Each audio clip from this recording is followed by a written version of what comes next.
Have you ever wondered how well you truly know the person sleeping next to you? The blue light of my phone cast a ghostly glow in our 2 a.m. bedroom, the screen burning a single sickening message into my memory. It wasn't for me. It was from a man I didn't know, a message on a secret profile my wife Sarah thought I'd never find. Finger, the one wearing my ring, had typed a response that shattered the foundation of our 10-year marriage. I was staring at the digital proof of my own irrelevance. It's the quiet hum of the air conditioner, the only sound in the room. But the loudest noise was the cracking of my own heart.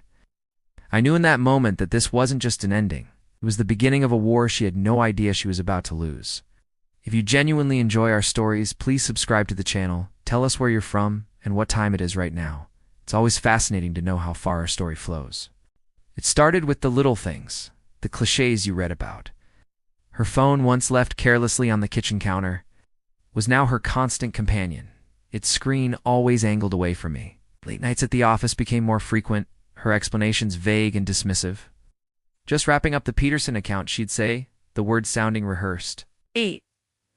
We lived in a beautiful brownstone in Lincoln Park, Chicago, a life I thought we'd built together, brick by painful brick. But I was just the architect of a house she was using to entertain a ghost. The humiliation was a slow burn. I remember one night we were at Gibson's Bar and Steakhouse on Rush Street for our anniversary. She looked beautiful, but her eyes were distant. She spent half the dinner texting under the table, a small, secret smile playing on her lips. I felt like a prop in her life, the stable, boring husband she came home to after her real life was over for the day. The discovery wasn't a single explosion. It was a series of small, painful cuts. Credit card receipt for a room at the Langham, a hotel we'd never stayed at together, tucked into her coat pocket, a work conference. She'd lied, not even bothering to look me in the eye. Then there were the phone calls she'd taken in the other room, her voice dropping to a whisper. She became a stranger, cold and manipulative. Any question I asked about her day was met with suspicion. "Why are you so needy all of a sudden, David?" she'd snap, turning my concern into a character flaw. The man's name was Mark. I found it on a saved contact in her navigation system, a sleek office building downtown. He was untouchable, a ghost haunting my marriage, and she was his willing accomplice. They felt safe, wrapped in their arrogance and my perceived ignorance. The breaking point came on a rainy Tuesday. I came home early, hoping to surprise her, and found her in the living room on a video call. She didn't hear me come in. I saw him on her laptop, screen smug, handsome, sitting in an office that screamed money. I heard her laugh, a genuine, throaty laugh I hadn't heard in years. "He has no idea," she said, and the sound of it, the casual cruelty, broke something inside me. "He's just so predictable." I backed out of the room, my heart pounding in my ears, and walked out the front door into the rain. I stood on the sidewalk, drenched and shaking, not from the cold, but from a rage so pure it felt like a physical force. The loyal, loving husband was gone, washed away in that downpour. In his place stood a man with nothing left to lose and a singular, chilling purpose: revenge. My grief turned to strategy. First step was creating a fake online profile, a new identity. A wealthy single investor new to Chicago named Alex. I used a stock photo of a handsome, generic man and filled the profile with details designed to be her perfect bait. A love for modern art, trips to Europe, a taste for expensive wine. Then I waited. It took less than a week. The message notification popped up on my screen and my breath caught in my throat. It was her. "I saw we have some similar interests," her message began. The words a sickening mix of feigned innocence and predatory hunger. My own wife? The trap was set. The next 2 months, I was two people. By day, I was the oblivious, slightly pathetic husband. By night, I was Alex, the charming, attentive man she was falling for.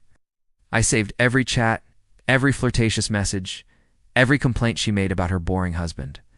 She sent me photos, confided her dreams, and laid the intimate details of our life bare for a stranger who was actually the man she was betraying. While Alex was winning her trust, I was gathering the real evidence. I hired a private investigator, a grizzled ex-cop who had seen it all.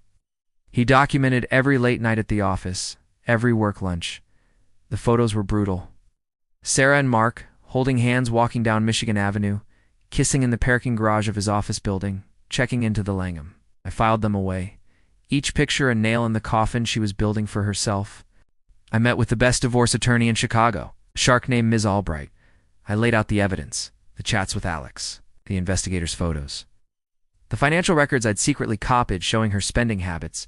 Ms. Albright's expression was grimly satisfied. She won't know what hit her, she promised. We planned the attack with military precision, timing every move.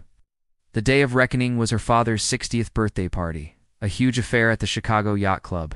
Her entire family, all their influential friends, everyone who mattered in her world was there. She was in her element, the perfect daughter, the perfect wife, standing beside me in a $1,000 dress. Halfway through the party, as her father was giving a speech, an email was sent from a dummy account to every single guest. The subject line, "The Real Sarah." It contained everything. The transcripts of her chats with Alex, where she called her family old money fools and complained about her husband. It had the high-resolution photos of her and Mark kissing, embracing. And for the grand finale, it had a link to the dating profile she was still actively using. A collective gasp went through the room as people started looking at their phones. I watched her face, the slow-motion horror dawning, as she realized what was happening. Father stopped his speech, his face turning from pride to ash. Her mother started to cry. Sarah looked at me, her eyes wide with panic and hatred. I just gave a small, cold smile and turned to walk away. The fallout was absolute.